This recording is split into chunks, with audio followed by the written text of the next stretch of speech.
Hello everyone, চলে এসেছি আজকে আরেকটা মিনি ব্লগ নিয়ে। তো ডেটটা ছিল হচ্ছে 18 ডিসেম্বর। তো আমাদের দেওয়ানাটে আবারও কাজ ছিল, তারই উদ্দেশ্যে বেরিয়ে পড়েছি। এখানে দেখতেই পাচ্ছ আমি ঘুমিয়ে পড়েছি, খুব ঘুম পাচ্ছিল। তো এই তো ক্লায়েন্টের লোকেশনে পৌঁছেও গেছি আর কাজও শুরু করে দিয়েছিলাম।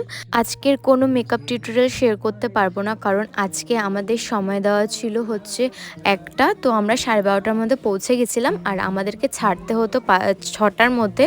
তো 6টার মধ্যে আমরা সবাইকে রেডি করে দিয়েছিলাম। আজকেও কিন্তু সব বিফোর আফটার লুক শেয়ার করছি। তো কোন লুকটা সব থেকে সুন্দর হয়েছে অবশ্যই কমেন্ট করে জানাবে। আর ভিডিওটা তোমরা স্কিপ না করে দেখো, তোমাদের অনেক ভালো লাগবে। কিছু বুঝে নিতে হয় সে তো মুখে বলা যায় না, সে তো মুখে বলা যায় না।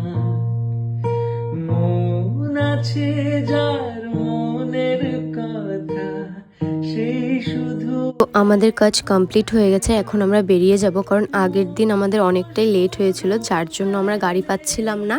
সো আমাদের কাজ শেষ, এখন আমরা বাড়ির দিকে রওনা দিব। যদি তোমাদের ব্লগটা ভালো লাগে তাহলে অবশ্যই like, comment, share and subscribe করতে একদম ভুলবে না। আর থ্যাংকস ফর ওয়াচিং, বাই।